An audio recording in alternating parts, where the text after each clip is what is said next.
On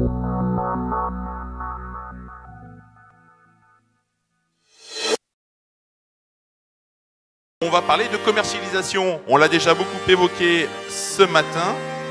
Alors, pas avec les Village People.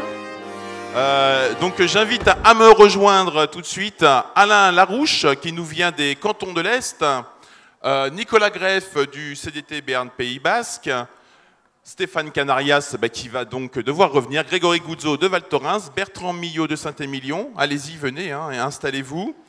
Nicolas Jabaudon de Médoc-Océan et Christophe Marché de La Rochelle. Il doit normalement y avoir une chaise pour chacun d'entre vous, nous. C'est une table ronde féminine. Des micros. Oui, autant Polenta était très féminine, autant là sur la commercialisation, tout de suite, ça devient très masculin. Dès qu'il s'agit de choses sérieuses. Allez-y, installez-vous. Ah, voilà. Alors là, Jean-Luc, je me disais, est-ce qu'elle les écoute encore? Vous assistez en direct au divorce d'Omar et Fred. Je ne partage pas du tout ton avis, poulet. Oh bah alors. Il y a plus de filles que de mecs dans la salle. C'est vrai. Non mais au moins, ça l'est. Bien, donc, avec cette aéropage représentative des différents offices de tourisme, de différentes destinations surtout, c'est ce qui nous intéressait dans vos retours, dans vos témoignages, on va aborder les différents types de commercialisation sur lesquels aujourd'hui les institutionnels peuvent être acteurs et puis réfléchir selon vos territoires, selon vos destinations, selon vos stratégies aussi, ce qu'il est possible de faire. Qu'est-ce que vous faites vous-même dans la salle? On vous propose évidemment de tweeter vos questions, puisque encore une fois, Pierre et Jean-Luc vont les monitorer et on vous fera passer un micro pour poser votre question, parce qu'en 140 caractères, ça peut être un peu court. Question, observation, intervention, évidemment, donc n'hésitez pas. On invente le tweet micro, c'est-à-dire, c'est quelque chose de très moderne, c'est des micros dans la salle, mais modérés par tweet préalablement. Donc c'est une expérience.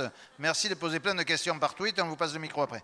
Logiquement, alors, ça doit le faire. On va évoquer pour commencer la thématique de l'hébergement. Et je propose qu'on débute avec toi, Grégory, qui vient, et ça ne se voit pas aujourd'hui, mais d'une station de ski, donc, en l'occurrence Val Thorens, donc une destination, un territoire particulier par rapport à d'autres territoires, et puis sur lequel il y a une centrale de réservation qui est vraiment active, importante pour vos socioprofessionnels, et puis pour vous évidemment. Alors effectivement, bonjour à toutes et à tous. Je tiens quand même à préciser que mes collègues n'ont pas joué le jeu. Donc c'est sympa de faire des réunions en short, et c'est vrai qu'on n'a pas trop l'habitude à Val Thorens, puisqu'on est la plus haute station d'Europe, donc à 2300 mètres d'altitude, et croyez-moi, c'est pas souvent qu'on se met en tongs, y compris en été. Donc Valto, pour donner 2-3 quand même données de cadrage, parce que les centrales de résa, c'est un peu comme les offices du tourisme, il y a un peu toutes les tailles et tous les goûts, sans vouloir faire de mauvais jeu de mots. Et donc au niveau de Val Thorens, voilà, on est sur une station qui se remplit plutôt bien. On est sur une station qui fait 26 000 lits touristiques et qui accueille 330 000 clients en séjour l'hiver, ce qui génère environ 2 millions de nuitées. Donc on est sur un modèle très semaine-semaine, ce qui peut poser des problèmes en centrale de résa, effectivement.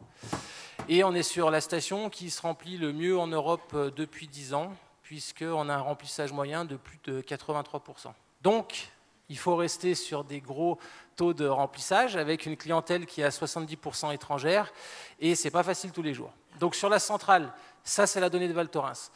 Val Thorens, autre donnée importante pour comprendre le rôle de la centrale, ça tient à la structure de la station, puisqu'aujourd'hui, sur ces 330 000 clients qui viennent en séjour, 1 sur 2 proviennent d'un tour opérateur.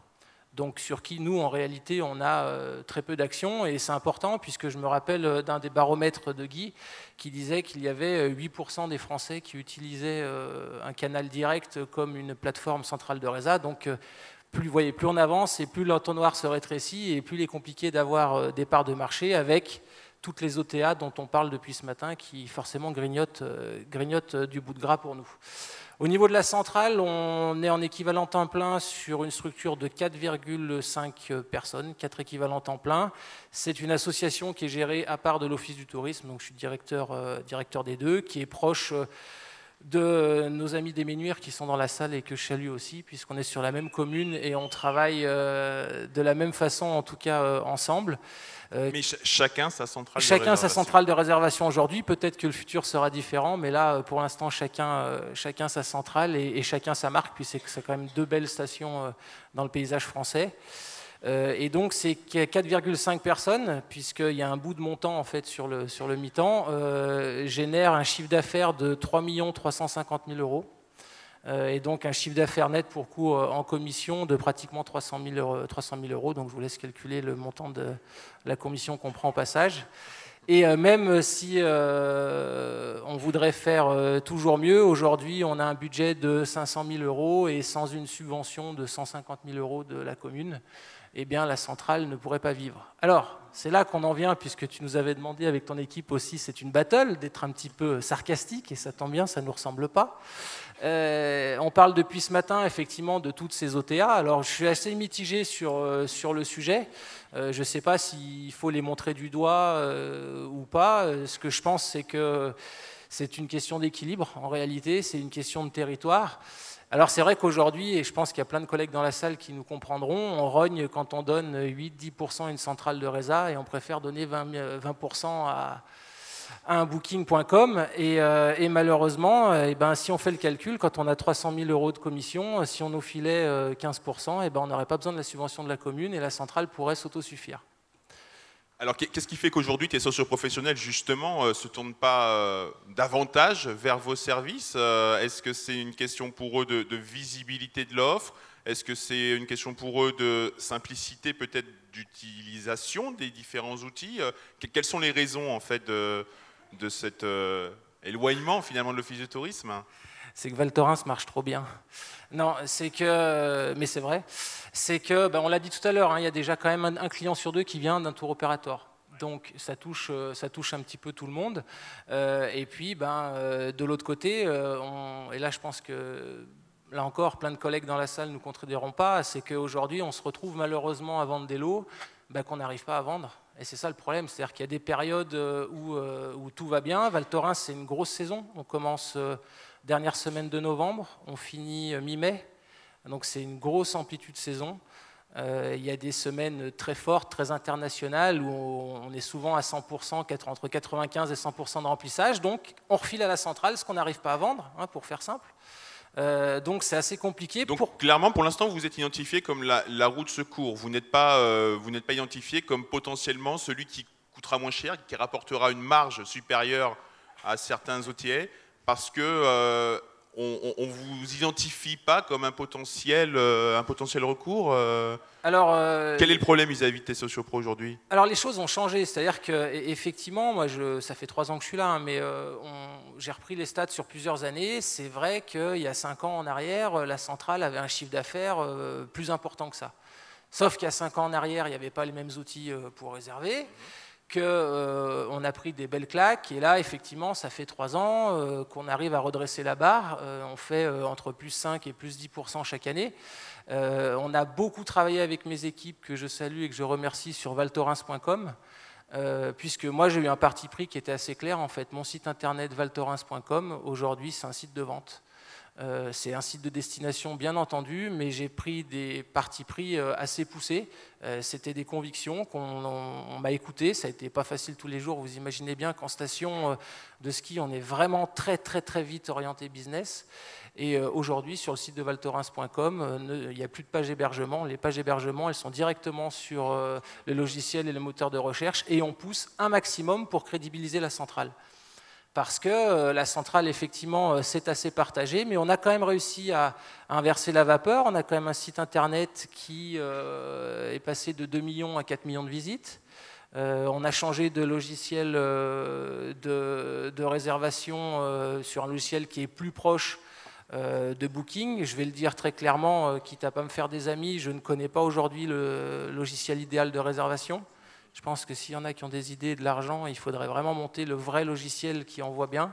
Ce logiciel, toutefois, a de bonne qualité, puisqu'on a réussi à améliorer nos ventes Internet de 20%. Et pour autant, on est vraiment très partagés. Là, je viens d'envoyer par exemple un courrier à tous mes sociopros en leur disant « mais vous savez que pour qu'un supermarché vende, il faut simplement que les rayons soient pleins. » Et qu'aujourd'hui, vendent que du mois de janvier, mais ça ne ressemblera à rien. Et il y a des hôteliers qui ont pris la parole, qu'on a essayé de fédérer, et qui ont répondu effectivement, on rappelle qu'on vous donne X% à la centrale de Reza, qu'on donne beaucoup plus sur Booking, et que c'est un service.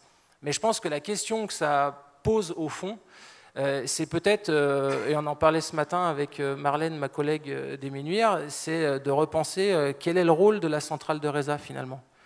Parce que je crois qu'il faut arrêter l'hypocrisie à un moment, il faut arrêter tout ça. On est au service d'eux, on n'est pas pour autant là pour subir les choses. On est des équipes et on le voit tous. J'ai rarement vu un office du tourisme qui se bougeait pas trop. On est quand même sur on prend des choix, on prend des risques, on fait des choix. Et aujourd'hui, je crois qu'il faut arrêter l'hypocrisie et je crois que quelque part, je vais pousser le bouchon assez loin, mais c'est le but de la battle. Si quelque part, la personne est passée par valtorins.com, qu'elle a trouvé en valtorins.com et sur le site de la centrale de Reza un site de réassurance. Parce qu'on doit positionner nos centrales, aujourd'hui on fait moitié-moitié, moitié téléphone, moitié web, comme des vrais interlocuteurs qui connaissent la destination. Si quelque part ils n'ont pas réservé chez nous, et peut-être qu'ils sont allés chez Booking, mais s'ils sont venus à Valto, le boulot est fait. Le boulot est fait. La seule difficulté qu'on a, c'est qu'on n'arrivera pas à le traquer, ça. Mais en tout cas, c'est pour ça qu'il faut vraiment revoir, je pense, les modèles de centrale de Reza. Et la centrale de Reza, c'est un canal de vente supplémentaire. Et il faut arrêter, comme l'a dit notre président d'Office de tourisme de France, de toujours courber les chines, de toujours avoir peur de quand on a un socio-pro qui vient nous voir, de nous dire tu privilégies un tel et un tel. On s'en fout de tout ça. Le client, il s'en fout quand il vient à Val Thorens de savoir qu'il y a des guéguerres intestines entre telle ou telle personne. Le client, il parle à Val Thorens. Il vient à Val Thorens dans n'importe quelle destination touristique. C'est à nous de nous mettre d'accord, c'est à nous d'être bons. Et pour moi, c'est un canal de vente supplémentaire, c'est clair. Et il faut qu'on se pense privé, quand même.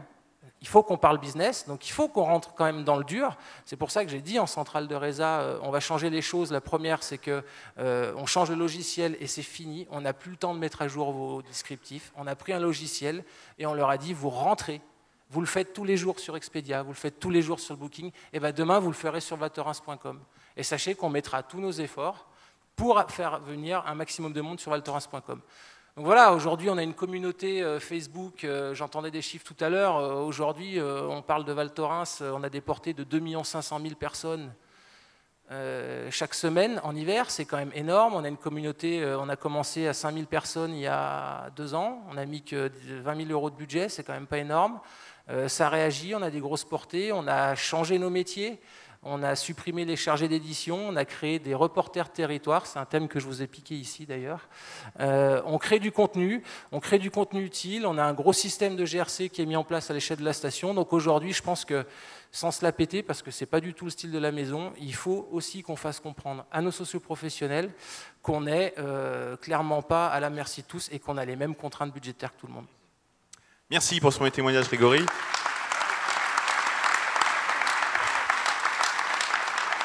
Oui, Nicolas, justement, effectivement, alors ton président nous a un petit peu évoqué ce matin très rapidement vos initiatives, avec Booking64 notamment.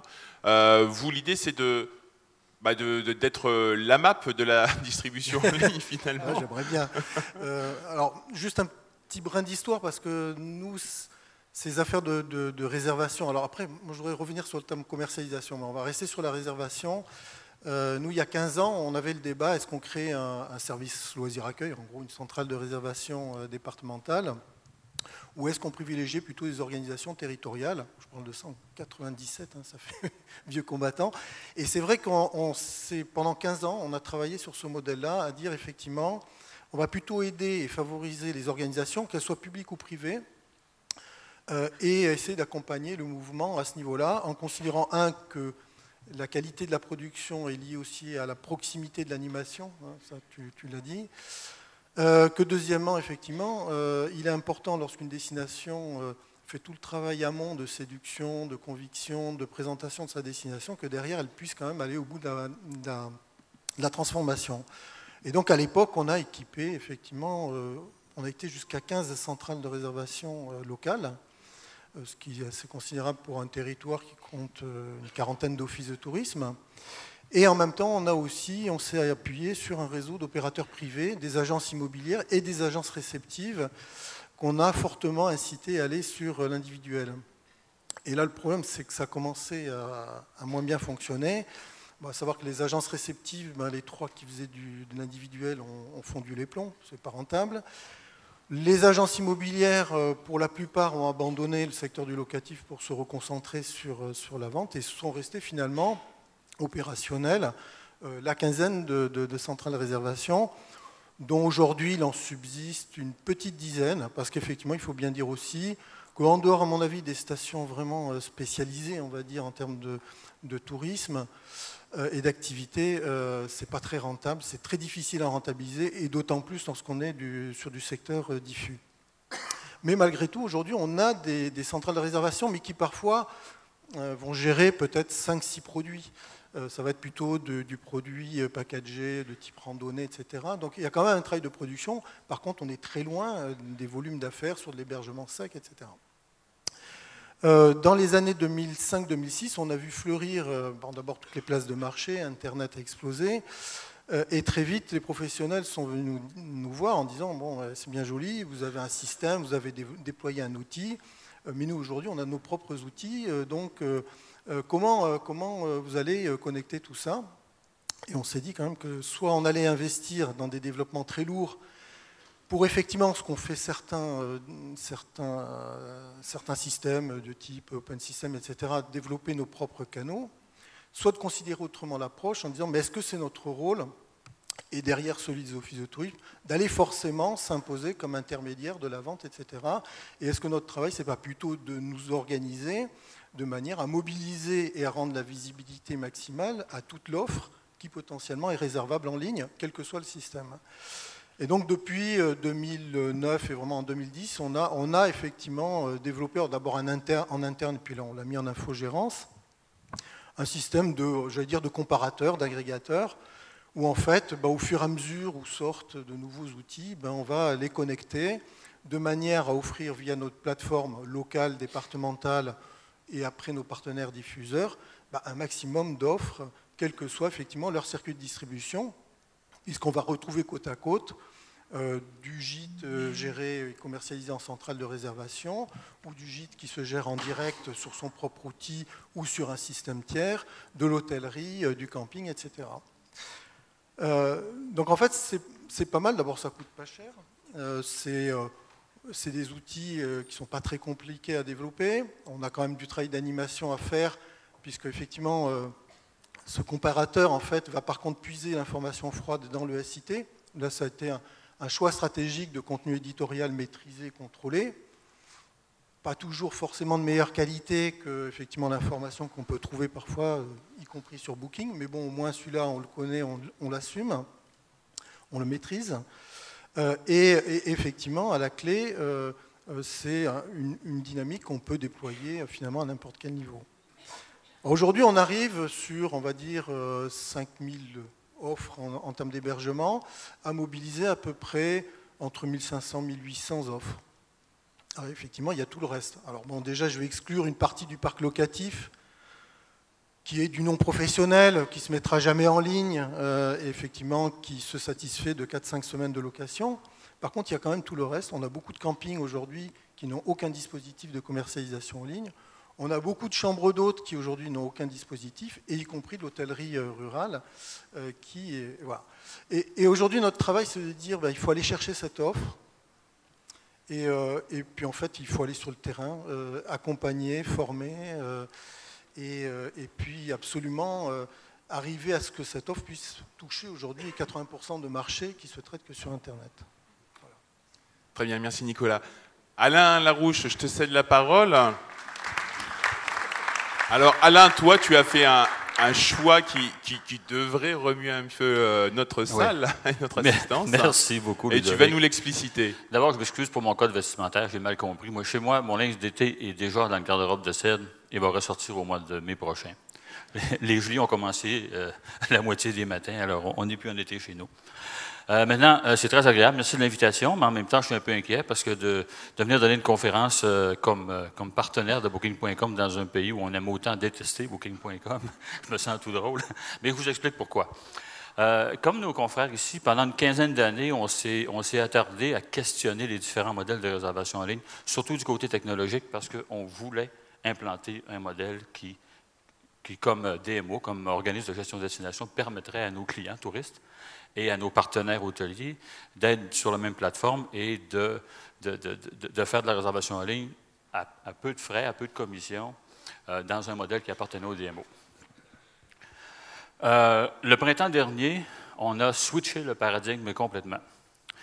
J'ai posé des questions différentes. Quelle est la meilleure technologie? Quelle est la meilleure? On regardait des choses, on a regardé des comparateurs. Trivago, Combine. On s'est associé avec un Nord-Américain. On a regardé la programmation de façon à ce qu'on puisse faire sortir en premier l'hôtel, le propriétaire de l'hôtel, en deuxième le site gouvernemental qui s'appelle chez nous bonjourquebec.com et qui existe depuis une douzaine d'années, mais qui n'a pas livré. Il est en transformation actuellement, il n'a pas livré. Et ensuite, les bookings de ce monde, Expedia et tout ça. Donc, on mettait en privilège en avant le propriétaire hôtelier, le site du propriétaire hôtelier.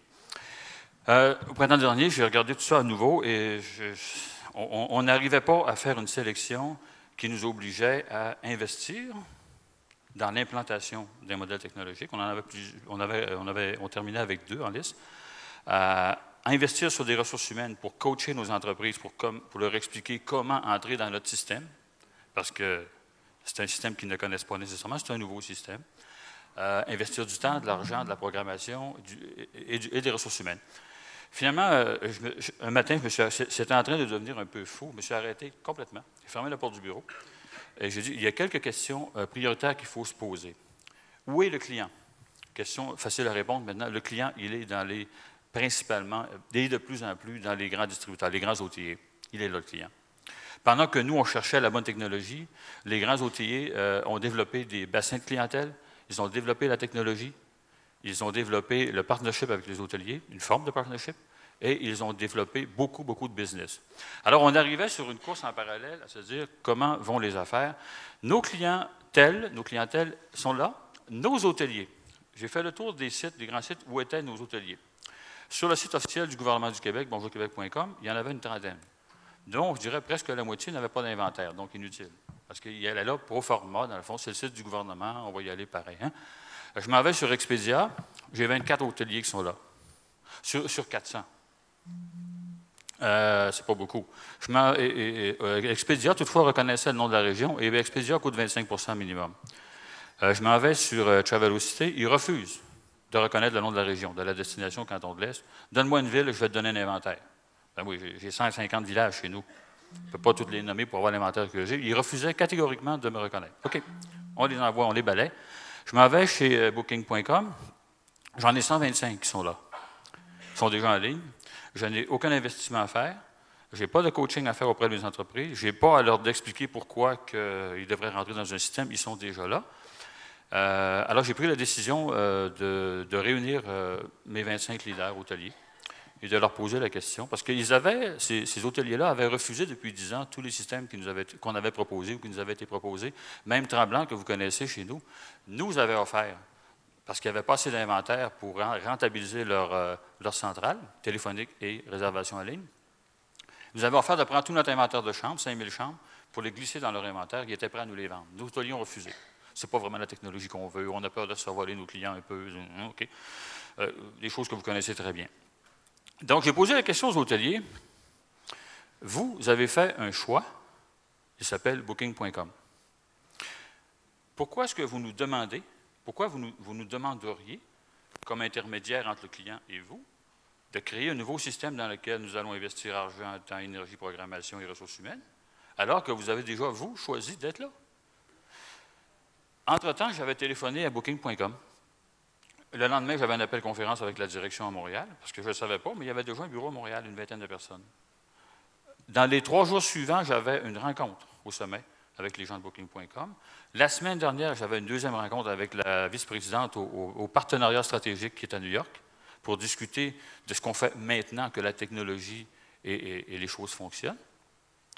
Ils ont refusé en passant aucune de nos demandes en tant que partenaire Parce que ce qui est important de savoir, c'est qu'il y a l'élément technologique qui est facile parce qu'il est déjà livré. Il y a l'élément business qui est là parce que, dans le fond, comme je le dis souvent, je donne un exemple qui est un peu simpliste, mais en s'associant, on amène nos hôteliers à pêcher dans un étang, un lac, d'où il sort 350 000 à 400 000 nuitées par jour. Alors qu'autrement, une technologie seule n'amène pas de clients, ne contient pas de clients. Jack Rabbit ou Soft Booking ne contient pas de clients. Mais avec Booking, il y a un potentiel de clients qui est déjà là. Ils ne viendront pas les 400 000 chez nous, c'est sûr, ils sont sur le monde entier. Cependant, Booking est prêt à étudier avec nous. C'est chez nous, là. Je ne parle pas d'ici, je ne sais pas ce qu'ils font en France, là, mais chez nous, ils sont prêts à travailler avec nous sur les potentiels de commercialisation, de développement dans les endroits, dans les villes ou dans les régions d'Amérique et d'Europe, où notre clientèle bouille un petit peu pour qu'on essaye de la faire bouillir un petit peu plus. Ça, on appelle ça du développement stratégique et développement de clientèle. Ils partagent les données. Ouais, même si on est avec le gouvernement du Québec et bonjourquebec.com, c'est un gouvernement, c'est un système public qui a coûté, qui a fait pomper des dizaines de millions de dollars au gouvernement dans un système privé qui s'appelle Booking.com et qui livre peu, on n'a jamais pu avoir de données vraiment. Les données appartiennent au gouvernement et le gouvernement n'a pas le droit de délivrer aucune donnée. Booking, oui. J'ai un tableau de bord auquel je peux accéder 24 heures par jour, 7 jours par semaine, où je vois passer tout ce qui se passe chez nous. Booking a accepté de distinguer nos membres, nos partenaires, de ceux qui ne le sont pas, parce qu'ils ont plus. Ils ont un inventaire de 150 établissements, dont 25 ne sont pas membres chez nous. On a fait développé un petit web service qu'ils ont payé.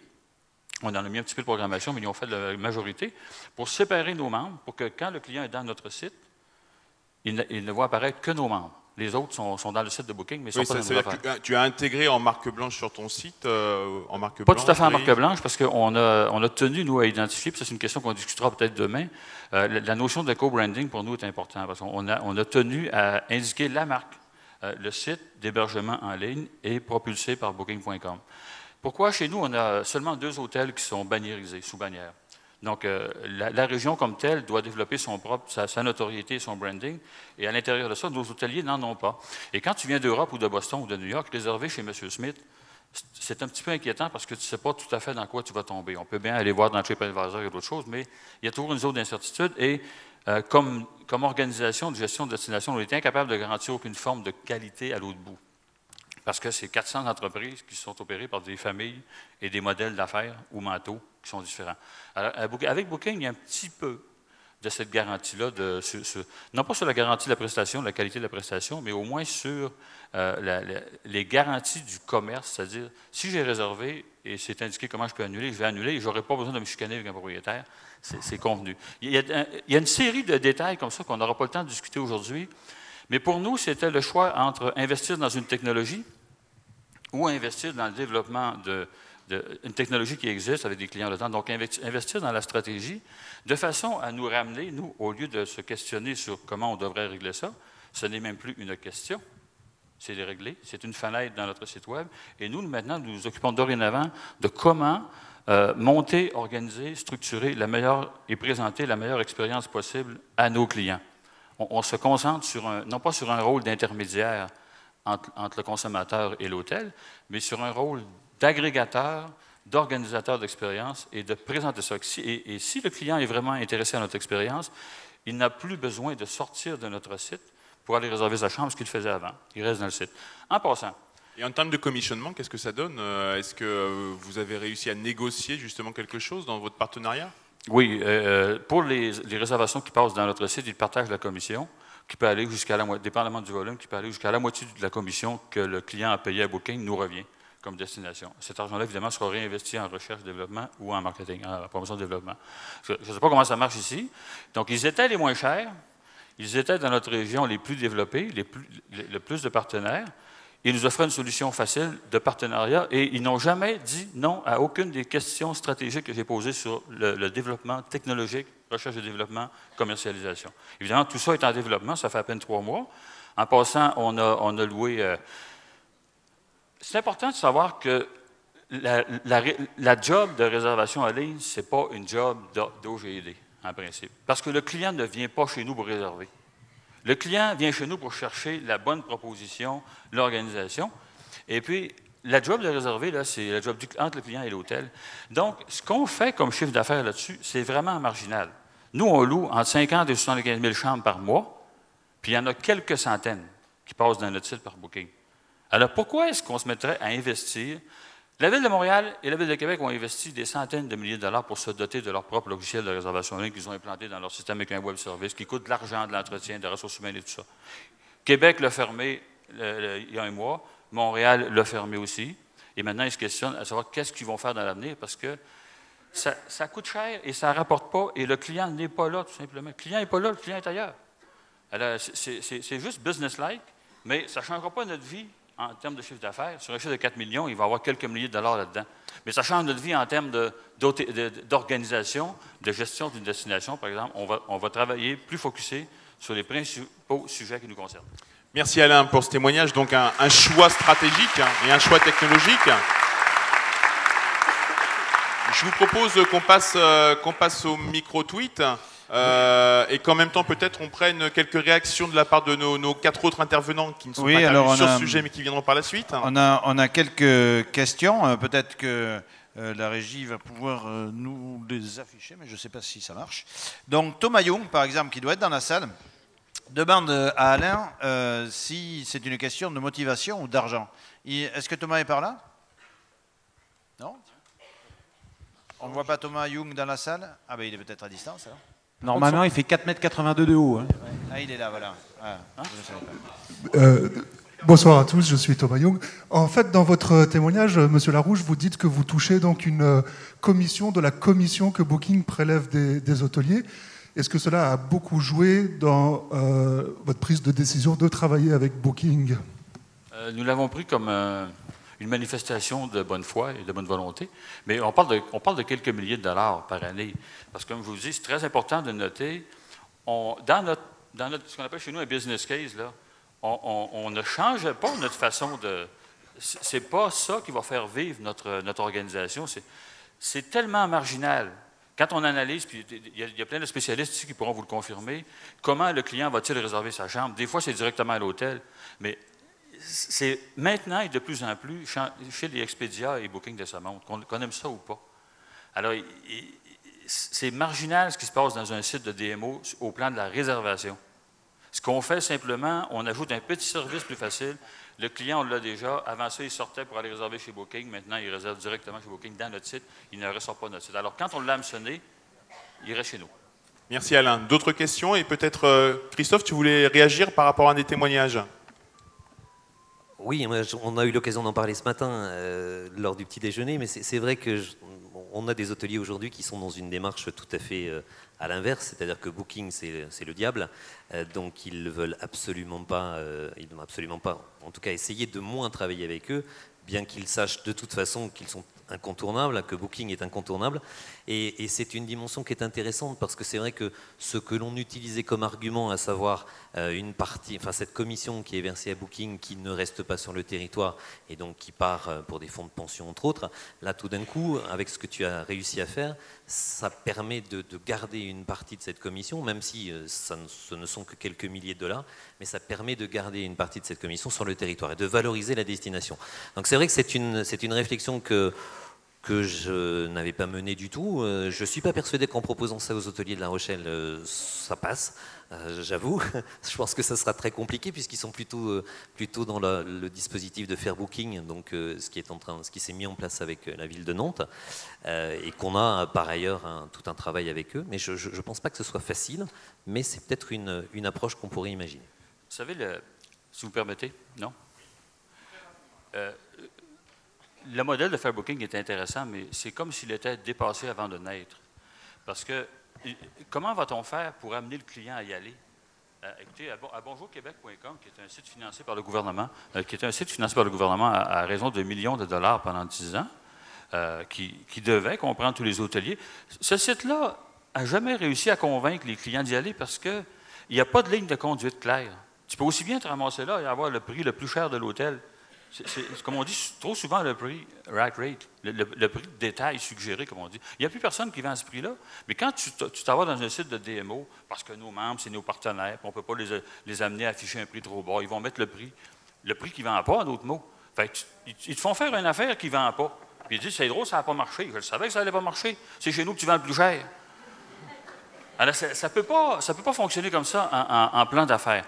Alors, Tourisme Québec a pompé des millions de dollars dans une technologie chez Bell Canada, qui est une très grosse compagnie canadienne de télécommunications. Ils ont développé des technologies, et puis il y a très peu venu de clients dedans. Ils sont en train de le remoduler, puis ça fait... Quand ils vont l'ouvrir, qu'ils vont le partir, on va peut-être décider d'y aller, parce qu'avec Booking, je n'ai pas signé un contrat de 100 ans. Là. On est sur une entente de gré à gré. Alors, la journée, puis d'ailleurs, on refait un bilan au mois de novembre, la journée que ça ne fonctionne plus, là, on met la switch off. Fini. Merci Alain. Grégory, tu voulais ajouter quelque chose? Non, je voulais compléter parce que je ne connaissais pas ta démarche et je la trouve plutôt pas bête. Je vais revenir un peu sur les... Non, mais même si mon voisin Stéphane Canarias n'a pas tout compris, désolé. Hein, pourtant, on a mis un traducteur, mais il a du mal. Mais en fait...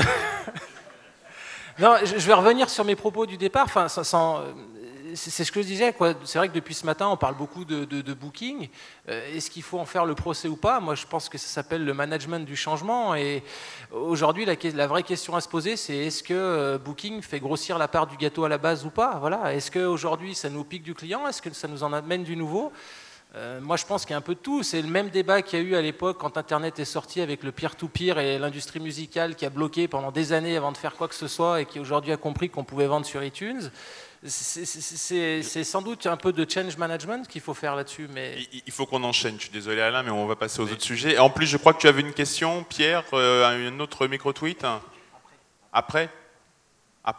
Alors, elle est une dernière, mais très courte, Alain, en 30 secondes. Pendant je dirais des siècles, quasiment, en tourisme, est-ce qu'on ne versait pas des commissions où on faisait du rendement avec les tours opérateurs et les grossistes? Pendant des années, moi, tous les Français qui venaient chez nous, là, ils venaient à travers des TO. Chez nous. Puis ils chargeaient 25, 30, 35, 40 des fois. Là. Alors, chez nous, les hôteliers n'ont jamais accepté de travailler avec eux. Parce que ce sont des entreprises familiales. Ça leur coûtait trop cher. Puis avec des obligations là, qui serraient le coup quand ça ne faisait pas leur affaire, puis t'étouffais un hôtel, c'était pas long. Alors, Booking, dans le fond, c'est que les règles sont plus claires et le marché est beaucoup plus étendu. Un hôtelier qui met une offre dans Booking, s'il le veut, son offre est traduite en 40 langues, il s'en va dans 150 pays. Je n'ai pas ce pouvoir de commercialisation-là, moi. C'est clair. Merci, Alain. On a juste une remarque. Oui. Julien Cormier s'est laissé pousser les cheveux, on nous dit.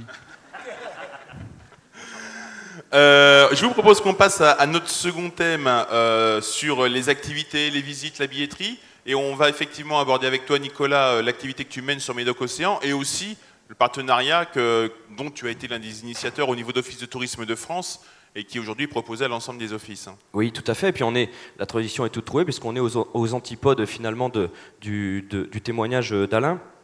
Dans la mesure où Alain et Greg aussi se trouvent dans un cadre de figure où l'hébergement, on est sur un surplein commercial. Et le parti qu'on a pris au Office de tourisme de France, ça c'est pour l'échelle nationale, et à Médoc Océan pour l'échelle plutôt locale, eh bien c'est justement la commercialisation, d'aller vers ce vide commercial qui concerne les activités de sport et loisirs. Alors, sur le projet tourisme.fr, puisqu'on a travaillé, j'ai travaillé plus spécifiquement avec d'autres collègues sur l'aspect commercialisation, en fait on a pris le parti de déployer une plateforme de commercialisation en partenariat avec AOU concernant les offres de sport et loisirs, et puis après sur le côté plus inspirationnel avec un partenariat avec Weekendesk. Ça c'est l'aspect national. Au niveau local, et particulièrement à Médoc Océan, aujourd'hui, au niveau de l'hébergement, on a affaire à des grosses unités d'hôtellerie de plein air qui sont suréquipées, très bien équipées, très visibles. On a très peu d'hôtels, mais qui sont aussi présents néanmoins sur Booking et qui favorisent le positionnement général de la destination sur Internet. Et donc on n'allait pas se battre contre eux. On a monté des partenariats concernant les locations de vacances avec Abritel, Home Holidays et puis Amivac pour aider toute l'offre de ce type d'hébergement qui représente 80% de l'hébergement sur Lacanau, Carcan et Ourtin. 80% de location de vacances, le reste c'est de l'hébergement marchand. Donc les aider à être plus visibles sur ces trois sites-là. Et puis il y avait donc ce vide commercial concernant les activités sport et loisirs. puisque ça fait partie intégrante de l'offre de la destination, aussi bien le surf que la location de vélo, que la location de cours de tennis, que tout ce qui a trait au nautisme par exemple. Et donc là, on a fait le choix de proposer cette solution aussi à ces prestataires d'activité. Ça a plusieurs avantages. Le premier, eh bien, c'est de les mettre en marché, chose qu'ils n'ont pas l'habitude de faire. En tout cas, ils ne sont pas très rompus à ces techniques de mise en marché. On a affaire à des prestataires qui restent un petit peu archaïques dans la manière de faire, de mettre en marché, de commercialiser, de répondre à des demandes. Ben, on appelle des fois le club de surf et puis ben, le moniteur il est à l'eau parce qu'il y a des bonnes vagues, donc on ne peut pas répondre, on laisse un message. Non mais c'est voilà, et il rappelle éventuellement quand il sort de l'eau, etc., etc. Avec ces solutions numériques, avec les technologies aujourd'hui qui existent, ben, on peut le faire 24 heures sur 24, 7 jours sur 7. L'Office-du-Tourisme ici intervient comme un distributeur de cette offre, puisque ben, tout simplement il y a un widget qui est sur le site internet de l'Office-du-Tourisme. Ça permet aussi de fédérer et d'animer un réseau qui est peu organisé et qui est vraiment très demandeur de ce type de prestations, puisqu'on a fait nous un sondage sur le territoire Médoc-Océan. 80% des activités de sport et des prestataires activités sport et loisirs attendent une solution technologique de vente en ligne, de commercialisation. L'avantage... Oui, donc, en clair, là, pas de prestataire privé ou pas d'intermédiation privée qui est existante sur ce sujet, une attente forte d'un service, et là, l'Office du tourisme, finalement, qui retrouve une place naturelle qui apporte un service à ses prestataires. Voilà, c'est ça, tout à fait. Mais on peut citer l'UCPA, qui est comme un gros opérateur, alors d'hébergement, mais ça pour l'aspect hébergement, ok, mais de prestataires d'activité, qui vend aussi de la prestation sèche d'activité, location de cours de tennis, stage, etc., qui n'est pas du tout équipé à ce jour de solutions technologiques qui lui permettraient de vendre en ligne et d'être présent sur ce média. Donc là, c'est clairement l'occupation d'un secteur qui aujourd'hui n'est absolument pas occupé par le privé, parce que très atomisé. Tu le disais... Très atomisé, très diffus. Un peu archaïque dans sa façon de travailler. Fonctionnement un peu archaïque. Ça veut dire gros effort d'animation pour vous à l'Office de tourisme. Gros effort d'animation. De formation sur les outils. De formation, de pédagogie, parce que ben, on a affaire à des gens qui vous disent oui mais moi une commission je veux pas en verser, ou alors on rajoute la commission sur le prix public, hein, puis comme ça ben, voilà, on perd pas d'argent. Bon, il faut réexpliquer tous ces fonctionnements de base de distribution touristique finalement. Mais néanmoins, voilà. Alors on a peu de recul, aussi bien au niveau national, puisque le site tourisme.fr a été lancé récemment, qu'au niveau local, puisqu'on est toujours dans cette démarche de fédération des partenaires et d'animation. Et puis voilà, hein, dès qu'il y en aura une petite dizaine qui vont mettre le pied à l'étrier, ben voilà, il en faut toujours qu'ils se lancent. Voilà, on espère des retombées, alors moins fortes que les chiffres que nous a annoncé Greg, mais voilà, c'est une offre, encore une fois, moins maîtrisée. L'attente pour toi, elle est pécuniaire? Elle est d'abord dans le service que tu apportes à tes sociopros? Oui, elle est surtout dans le service, hein, puisque ça favorise la destination dans son ensemble, parce que ça fait partie de la richesse d'une destination que de proposer des activités sport et loisirs, parce qu'on touche aussi bien des clientèles qui sont en villégiature l'été, étrangères françaises, mais aussi toute cette clientèle de proximité, et je pense particulièrement aux Bordelais et ceux qui habitent autour de Bordeaux, qui sont à la recherche de consommation d'opportunités. Bon, je regarde sur la webcam quand je me lève le dimanche matin. Tu t'endors?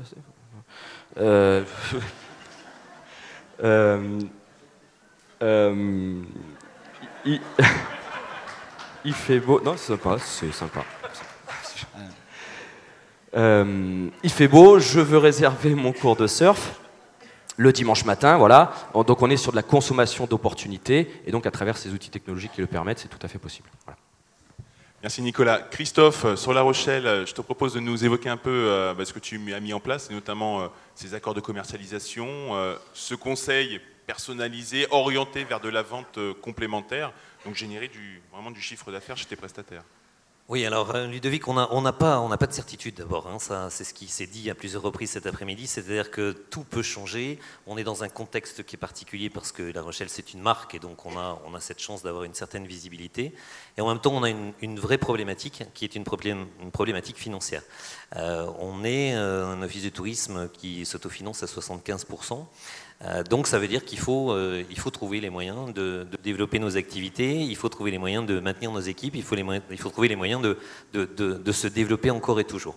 Donc on est dans une démarche où la commercialisation est une partie intégrante notre activité, évidemment. Donc on a une centrale de réservation qui fait pas les mêmes chiffres que ceux de Grégory, puisqu'on est à 1 400 000 à peu près, et qui est une centrale de réservation qui n'a de viabilité qu'à partir du moment où elle multiplie les activités.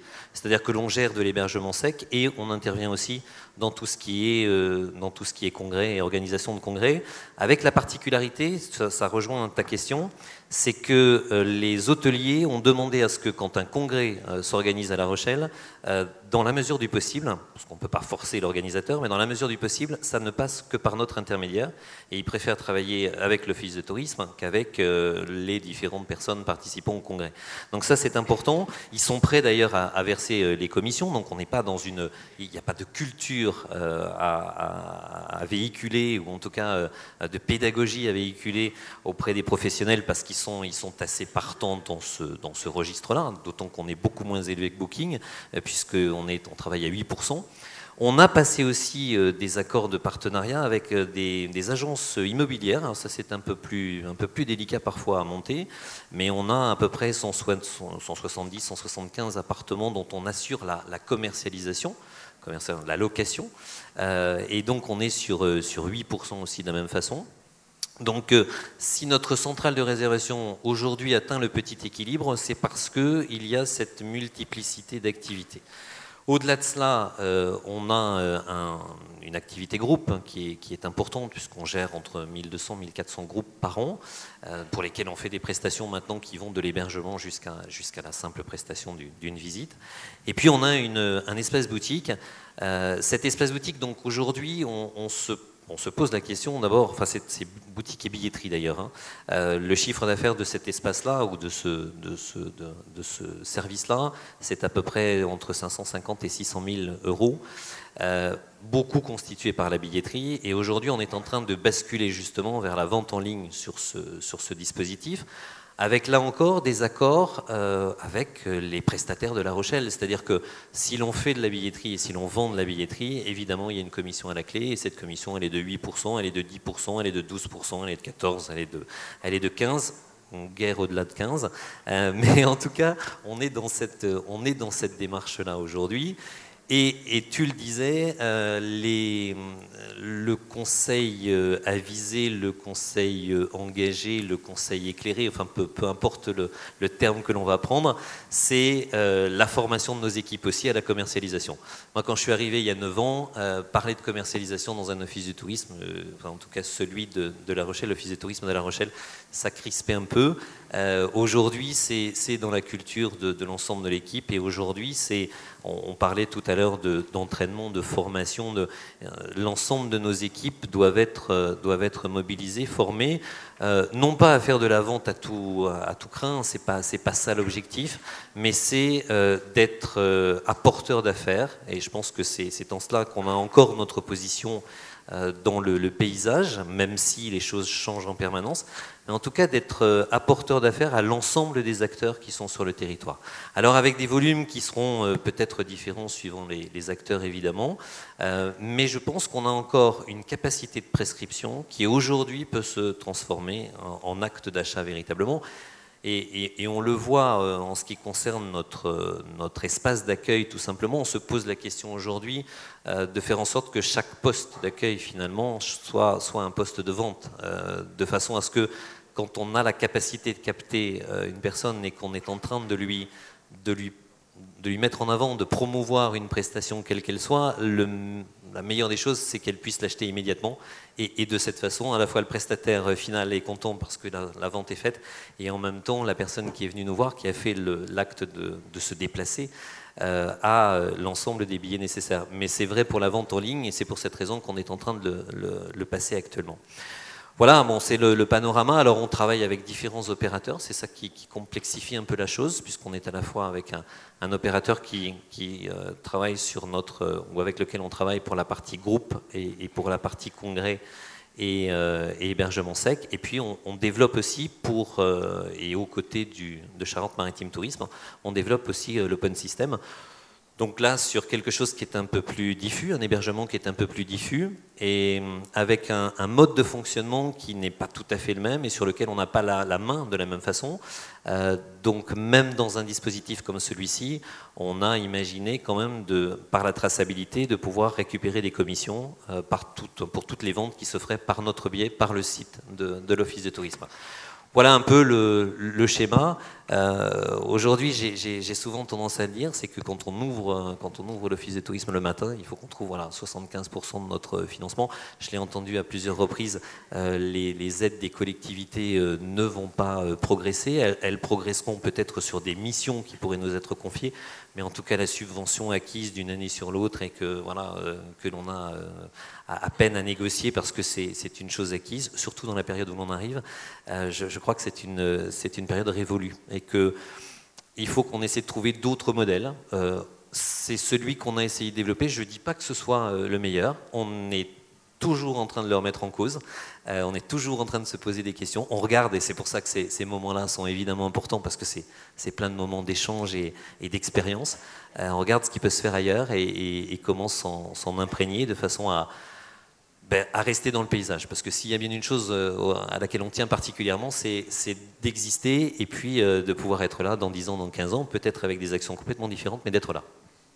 Merci Christophe pour ce témoignage. Je te propose de céder le micro à Bertrand Millot.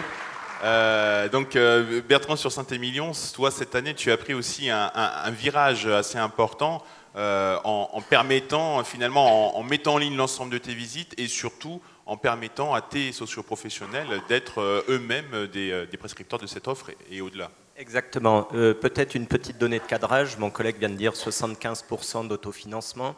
La particularité de notre village et de notre association, c'est que l'autofinancement, c'est pour cette année un peu plus de 93%. Donc, chaque matin, on ouvre la porte. Là, il faut même payer la lumière avant de commencer. Donc, chaque touriste qui rentre dans l'hôtel est un acheteur potentiel de visites et de produits boutiques. Et chaque internaute... J'avais pas lu tous les trucs, les messages et tout. Je suis pas très connecté, donc pour le costume, c'est habituel. Je m'excuse. Mais il fait pas très chaud. Hein.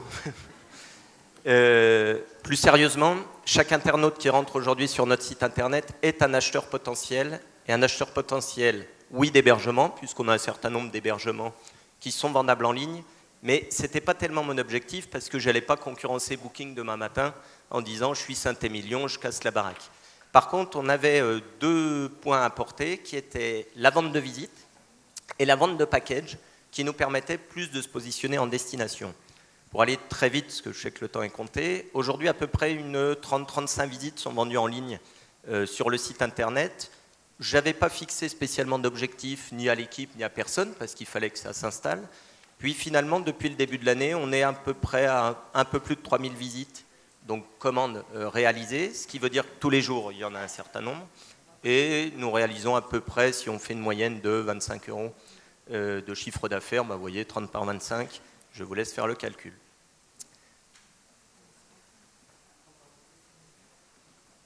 Ah non, lui, il ne compte pas, il dépense.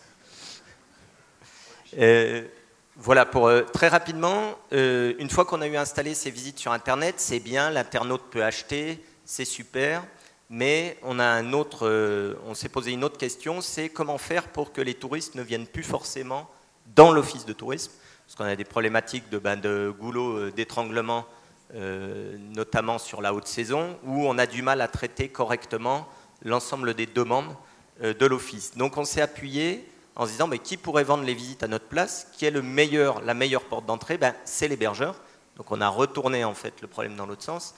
Et on a sollicité un certain nombre d'hébergeurs pour être le vendeur de visites, puisque c'est lui qui capte le touriste en premier, plutôt que de faire ce qu'il faisait depuis quelques années, juste donner la brochure et dire que l'hôtel était sympa et qu'il te donne des bons conseils et machin, mais que par contre il faut faire la queue. Et pourquoi tu n'achèterais pas ta visite directement chez le prestataire? Aujourd'hui, un réseau à peu près de 25 prestataires qui relaient donc nos visites. On ne s'est pas arrêté à notre territoire, je sais pas, on dit de compétent, je ne suis pas un spécialiste au départ des offices de tourisme, parce que j'étais avant en fait hôtelier, ce qui m'a amené à cette démarche de commercialisation. Tu es un hôtelier qui a mal tourné alors. Ouais. J'ai un hôtelier qui en avait marre. Après 15 ans, j'ai décidé de changer un peu, d'être plus détendu, on va dire. D'avoir une vie plus... Oh, le stéréotype. On ne travaille pas dans les offices de tourisme. Tu es un traître. Non, je vous laisse imaginer ce que ça donnait avant quand il était moins détendu. Hein.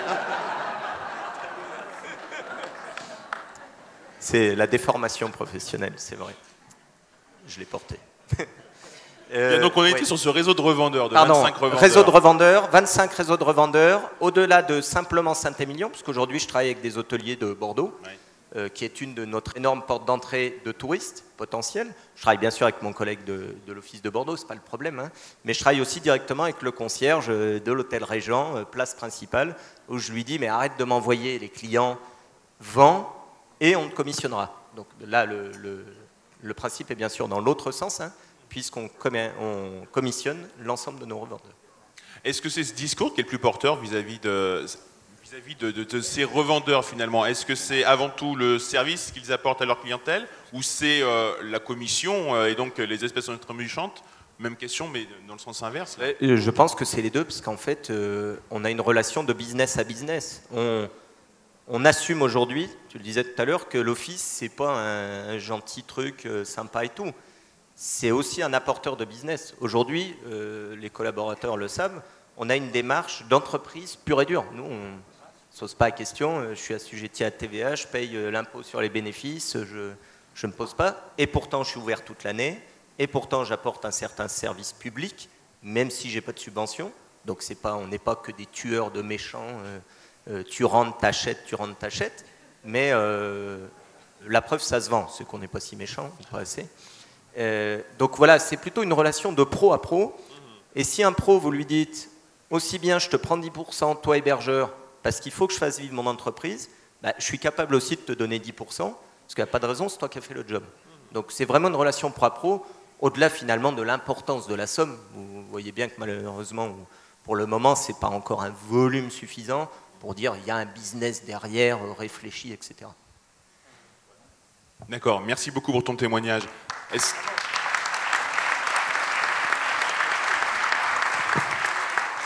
Est-ce qu'on a d'ores et déjà quelques questions sur ces aspects-là de la part de la salle, Jean-Luc, Pierre?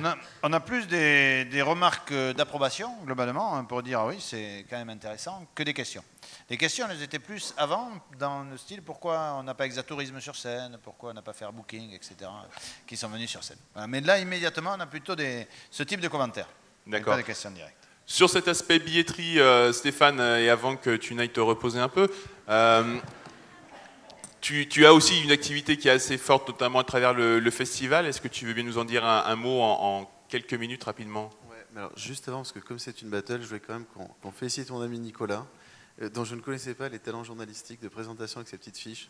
T'as vraiment été énorme, j'ai adoré ton petit côté. Bon, bref. Alors là, maintenant, tu as intérêt d'être bon, là. Bon.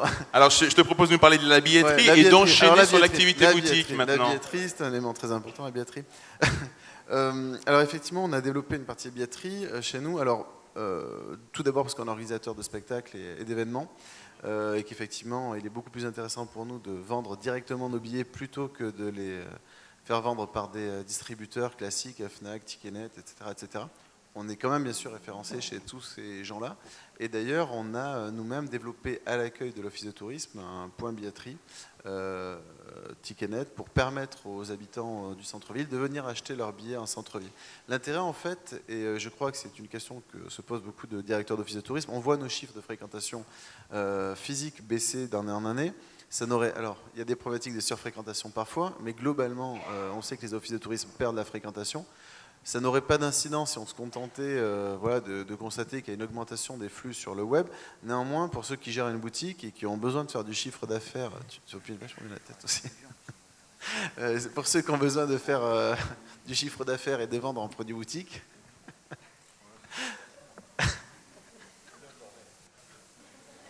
Vous allez arrêter là, tous les deux, c'est pas possible. Là. Non, et c'est vrai que c'est devenu pour nous aussi l'occasion d'inciter les brévistes à venir fréquenter l'office de tourisme et donc à acheter des produits autour de la billetterie. C'est vrai que la billetterie, ça rapporte rien, quasiment rien. C'est vraiment un service rendu. Alors, contrairement à beaucoup d'offices de tourisme qui, je crois que la plupart des offices de tourisme, les plus petits notamment, comme les plus gros, vendent la billetterie du spectacle, de l'association, trucs bidules, sur lesquels ils prennent parfois allègrement les 1 euro qu'on met dans une caisse à côté pour ne pas toucher la TVA. Bon, c'est un peu l'enfer quand même. Chez nous, on a longtemps fait ça et on a été obligé de changer le système avec un système de billetterie relativement complexe en saison pour gérer notre activité festivalière. D'ailleurs, je crois, Vanessa, on avait 27 tarifs différents, donc on va être 32. On va être obligé d'informatiser tout ça de façon différente. Mais je crois que le véritable intérêt pour nous de la billetterie, c'était vraiment de rendre un service aux clients et d'inciter peut-être nos consommateurs à venir sur notre territoire pour consommer. Et donc également amener du monde dans ta boutique. Dans transition la boutique. Sur cette troisième activité sur la commercialisation. Ouais. Donc, ta boutique dont tu nous as expliqué tout à l'heure qu'elle rapportait, enfin tu es devenu un magasin de vêtements finalement. Voilà, c'est ça. C'est mon côté, tu sais. Je ne parlerai pas de la marque boutique parce que mon collègue de Saint-Émilion est vraiment la référence, je pense, en la matière dans notre réseau et il a fait un gros travail sur la protection de la marque. C'est bien pour ça que dès que tu auras fini de parler, je vais lui céder la parole très vite. Je m'en doutais tout à fait. Non, ce qui est intéressant sur la boutique et sur ce qu'on a fait, et j'en parle avec Nicolas d'ailleurs il y a peu de temps, il faut absolument que les offices de tourisme prennent en considération cet aspect-là dans leur stratégie de développement, tout simplement parce qu'une marque identitaire, une marque territoriale, une marque de destination, lorsqu'elle peut être déclinée ou lorsqu'elle est correctement pensée pour pouvoir être déclinée sur des produits identitaires, des produits vendables, et j'insiste sur le mot vendable, on est très loin des produits publicitaires classiques que les offices de tourisme faisaient et que la ménagère porte pour dormir ou que le papy met pour tondre la pelouse. Et c'est vrai que la difficulté, c'est de vraiment transposer la marque sur des produits vendables. Et l'intérêt, par contre, c'est que, lorsque vous vous mettez à vendre et que vous vendez énormément, enfin, vous pouvez vous mettre à vendre énormément et vous pouvez réaliser du chiffre d'affaires de façon importante. Si à Brive-la-Gaillarde, on arrive à faire... On fait à peu près 140 000 euros de chiffre d'affaires. Sur notre propre ligne de vêtements, on fait 90 000 euros de chiffre d'affaires. Marge nette, ça doit faire 60 000 euros à peu près de marge nette. L'intérêt, c'est que quand vous développez votre propre marque et vous êtes producteur de vos produits, vous maîtrisez vos achats et surtout, vous n'êtes pas simplement revendeur, vous êtes producteur. Donc un t-shirt va nous revenir à 4, 5 euros, il va être vendu 19, 21 euros avec donc une marge tout aussi conséquente, parfois un peu plus chère. Ça dépend les produits que vous choisissez, effectivement. Et là je pense qu'on touche vraiment du doigt une activité qui peut avoir d'intérêt et pour un service accueil, je dirais, là on est vraiment dans l'émission régalienne de l'Office de tourisme, autant quand on parle de commercialisation, quand on parle de centrale de réservation, c'est une activité vraiment qui est parfois très éloignée des missions premières des offices de tourisme. Autant un office de tourisme bien placé dans une logique tout simplement d'accueil pourrait gérer une boutique. Alors, je sais, Nicolas va me dire, oui, mais moi, mes prestataires vont me défoncer parce qu'ils vont dire que je leur fais concurrence, etc. C'est aussi un produit de communication. Ouais, c'est ce que tu allais dire. C'est aussi un produit de communication, ce produit. Et quand je porte des moustaches, je fais en fait la promotion de ma ville. Et pour une fois, la communication... me rapporte de l'argent plutôt qu'elle ne m'en coûte. Et ça, c'est quand même juste révolutionnaire. Les produits identitaires peuvent aussi être vendus par vos prestataires. Et l'intérêt, c'est qu'ils vont gagner une marge bien plus importante en vendant vos produits, parce que vous avez capacité à leur rétrocéder beaucoup plus que ce que Billabong ou Quicksilver vont leur rétrocéder chez eux. Donc finalement, il y a tout un travail comme ça de développement de boutiques ou de dépôt-vente. Alors à voir si c'est dépôt-vente, si vous arrivez à vendre vos produits. Mais en tout cas, c'est intéressant. C'est-à-dire que tu vas en fait pouvoir t'appuyer sur ton réseau de prestataires locaux pour développer ta boutique, développer ton chiffre d'affaires et finalement répondre à tes objectifs de communication. Voilà. Bertrand, justement, donc, sur cet aspect Non, tu avais quelque chose d'autre? Oui. Alors, Bertrand, s'il te plaît, j'aimerais que tu nous apportes ton témoignage sur ta boutique. L'aspect qu'évoquait Stéphane, effectivement, la marque, donc la marque que vous avez créée, la marque qui existe déjà, qui préexiste, qui est liée à la destination chez vous. Tout à fait. La boutique, une petite dizaine d'années. Aujourd'hui, à peu près 300 produits, ça doit faire 750 références. C'est une boutique qui représente à peu près quand même 20% du chiffre d'affaires total de l'office de tourisme. Je ne reviendrai pas sur les problématiques de gamme, de positionnement, mais qui sont extrêmement forts et qui sont le début je ne vais pas dire de la réussite, mais en tout cas d'un éventuel succès. sur le fait que je ne fais que des produits sur les thématiques fortes. Alors chez nous, j'avoue, c'est pas forcément le plus compliqué, bien évidemment, puisque vous avez le vin et le patrimoine. Je précise que dans les 270 000 euros de chiffre d'affaires, il n'y a pas de vin, sinon on aurait la chance de dépasser le million allègrement, puisque nous ne faisons pas d'articles autour du vin pour des problématiques de concurrence, etc. Donc on s'est mis sur un petit créneau tranquille, un peu plus tranquille, on va dire. Mais peut-être que je peux vous dire juste 2 mots sur les problématiques de marque. Alors, je dépasserai le cadre, parce que c'est des soucis actuels que j'ai avec, donc je le dis pour tous ceux qui portent le nom d'une AOC. Donc c'est assez compliqué avec l'INAO, qui est la protection des AOC, mais je vais enlever, allez, on va dire que tout va bien. On s'est posé la question de se dire Saint-Émilion a une notoriété déjà extrêmement forte, grâce au monde du vin bien évidemment, mais comment demain mes produits boutiques pourraient être des vecteurs de communication de ma marque et de ma destination. Pourquoi on s'est posé cette question? Parce que je vous l'ai dit tout à l'heure, on a un fort autofinancement. Il implique quoi? Qu'il y a un très faible budget communication, promotion. Donc on s'est dit, et pourquoi le produit ne deviendrait pas le premier vecteur de communication? Pour cela, on a créé un système de licence, qui est quelque chose qui est assez peu développé pour le moment en France, qui existe dans d'autres domaines, bien évidemment, autour des dessins animés, des grandes marques, etc. Là, nous, on s'est positionné donc sur Saint-Émilion comme marque, et grâce, bien sûr, à une entraide d'un professionnel, on a démarché un certain nombre d'industriels pour développer des produits à la marque Saint-Émilion, avec comme objectif premier les marchés à l'international.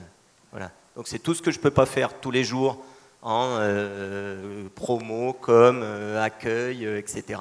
On s'est dit, c'est le produit qui va faire le job. Alors j'avais un délire, je vous le donne quand même, c'était de pousser le bouchon encore un peu plus loin. C'est pourquoi demain, dans 6 ou 7 grandes villes du monde, qui seraient nos marchés prioritaires, les États-Unis, la Chine, l'Inde, enfin comme un peu tout le monde, quoi, tout le truc. Et pourquoi je n'ouvrirais pas demain une boutique directement chez eux, avec un double enjeu, vendre du séjour.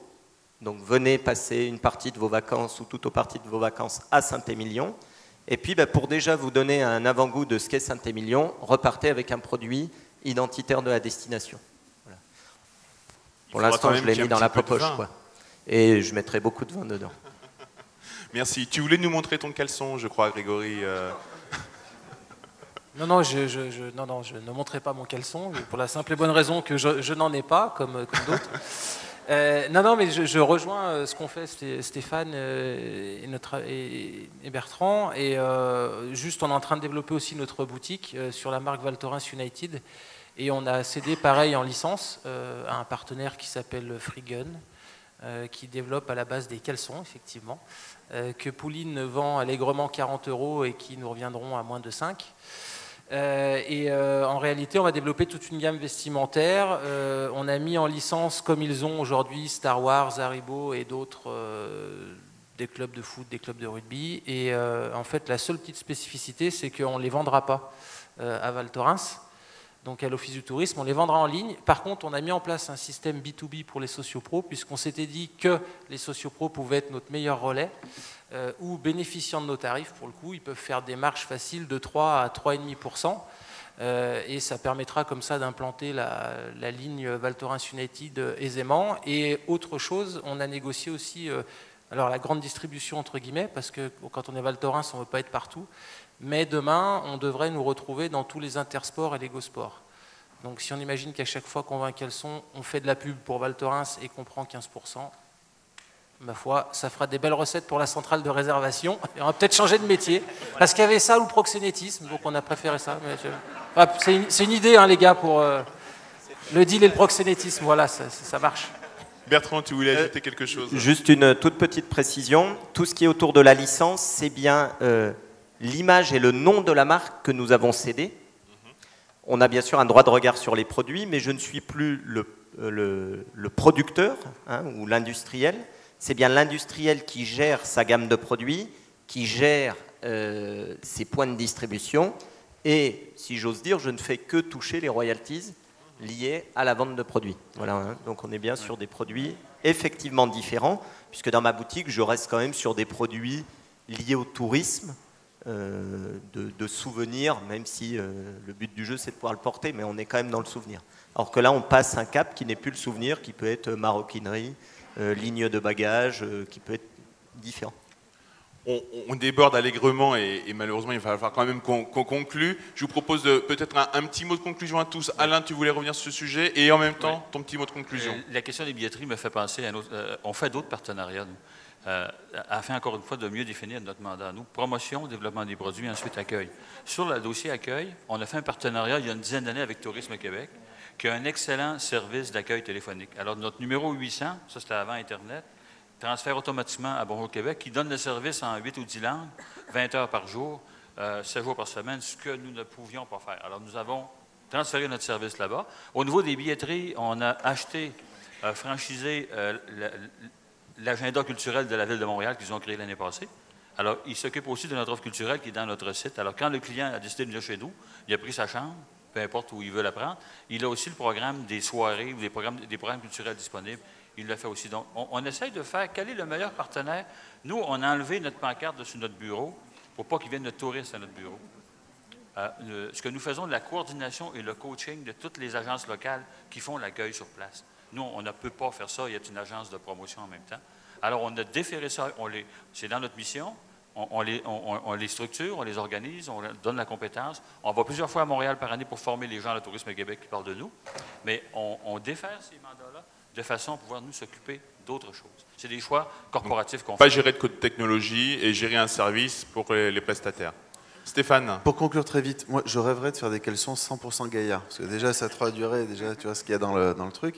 Mais simplement pour finir, ce qui est aussi important, je rêverais d'avoir une marque qui puisse nous se décliner aussi en grande distrie, etc. Mais pour l'heure, ce qui est intéressant pour nous, c'est que les produits dérivés et le fait que notre office de tourisme devienne l'ambassade en fait, de ces produits identitaires qui permettent de nourrir la communauté Facebook, etc., puisqu'on était aussi là pour parler de numérique, ça c'est vachement important aussi, de rappeler que ces produits nourrissent en fait votre population, les gens qui deviennent en fait vos ambassadeurs. Ça crée du contenu extrêmement viral. Ouais, voilà. Juste pour finir, n'oubliez pas de voter pour Brief. Ça, c'est pas fair play par rapport aux autres. Il a perdu 50 voix. Nicolas. Oui, alors moi, juste ce qui me fait rebondir sur la question de marketing de service, et je vais revenir sur la question de la commercialisation par rapport à l'accompagnement des professionnels. Je trouve qu'aujourd'hui, il commence à y avoir des offices de tourisme justement qui vont renoncer peut-être à un moment donné à un système de commissionnement sur l'intermédiation, etc. Parce que derrière, on l'a dit, c'est pas forcément rentable et c'est de plus en plus dur aussi à être efficace par rapport à des distributeurs qui ont aujourd'hui pignon sur rue. Par contre, aujourd'hui, il y a des offices de tourisme chez nous qui ont abandonné le sacro-saint principe de la cotisation comme moyen d'accès à du conseil et d'accompagnement et qui aujourd'hui mettent en place un vrai service d'accompagnement, mais à des prix effectivement qui sont en fonction de l'engagement humain et puis aussi d'accompagnement qu'on y met. Et donc on a aujourd'hui des offices qui vendent la prestation à 150, 200 euros, l'accompagnement d'un professionnel, jusqu'à l'aider à redéfinir aussi sa stratégie de distribution en intégrant bien sûr tous les outils, y compris les bookings et autres. Quoi. Ne partez pas, on a les noms de ceux qui s'en vont, sinon vous n'aurez pas les consignes pour la soirée. Il y en a pour 3 minutes à finir. Oui, voilà. oui. Alors s'il vous plaît, pour nos intervenants. Alors je vais conclure rapidement. Donc déjà, Steph, je te rencarde quand tu veux pour les caleçons, parce que je le vois bien le truc avec la moustache. Par contre, si je te mets en plan, tu commissionnes derrière l'office de Valto. Voilà. Non, en fait, pour conclure, depuis ce matin, on est en train de dire quoi? On est en train de dire qu'il faut dépasser les frontières administratives de nos métiers, qu'il faut arrêter de courber les chines et d'être toujours présumé coupable. Tu as dit un truc juste, on parle de professionnel à professionnel. Et s'agissant, pour revenir à la réservation, qui était le thème, je crois qu'il faut qu'on arrête d'opposer les choses, en fait. Ça n'a pas de sens. Le métier d'un hébergeur a changé. Le matin, il se lève, faut qu'il aille voir son planning avec les tours opérateurs, les chambres qu'il ouvre, les chambres qu'il arrête. Il va sur Expedia, il va sur Booking. et le métier des offices du tourisme, et ils ont changé aussi, puisqu'aujourd'hui, et je salue mes web stars, comme je les appelle, Géraldine et Cyril qui sont dans la salle, le boulot à l'office de tourisme, il a changé, parce qu'un community manager, il n'a pas de week-end, il n'a pas de samedi soir, il n'a pas de dimanche. Parce que les chargés, il n'a pas de vie d'ailleurs, parce que nos métiers changent, parce que les usages changent et que nos organisations doivent changer. Voilà, les éditions, nous, on n'en fait plus beaucoup et on a mis l'accent sur de la production de contenu. Donc tout le monde doit changer, c'est juste une ère de changement et arrêtons d'opposer les choses comme le franco-gaulois sait très bien le faire. Si Booking est là, c'est parce que peut-être qu'il y avait une place à prendre et peut-être qu'il y avait, allez, je vais jeter un pavé dans la mare, mais soit des institutionnels, soit des professionnels ou des grands groupes hôteliers qui auraient dû bien occuper le terrain avant plutôt que de faire le Gaulois dans son coin. Voilà. Oui, d'accord. Nicolas, rapidement. Oui, moi je vais aller dans le même sens que Grégory. Déjà, je suis ravi que le thème de la commercialisation et de la mise en marché soit évoqué en plénière comme ça, parce que c'est un sujet hautement stratégique. Pas de complexe d'infériorité de la part des institutionnels, des offices touristes. Il y a des possibilités pour les petits comme pour les grands, notamment et à travers mon témoignage sur les activités de sport et loisirs, de pouvoir s'exprimer, de pouvoir apporter une vraie valeur ajoutée à ces prestataires locaux. Donc voilà, je suis ravi et j'espère qu'on reverra souvent ce thème de la commercialisation éminemment complexe, très évolutif, mais hautement stratégique. Voilà. Merci Christophe. Écoute, je pense que ce qui était dit par mes petits camarades, c'est l'innovation, c'est la réactivité, c'est le dynamisme. Et puisque l'on va rentrer dans une période électorale, c'est pour tous les élus qui n'auraient pas encore saisi que le tourisme est une activité économique à part entière. Je pense que là, il y en a une preuve flagrante. Merci, tout à fait, oui. Juste un dernier mot, peut-être qu'on n'a pas assez insisté sur le fait que c'est quand même des technologies qui aujourd'hui sont accessibles à de plus en plus d'offices de tourisme.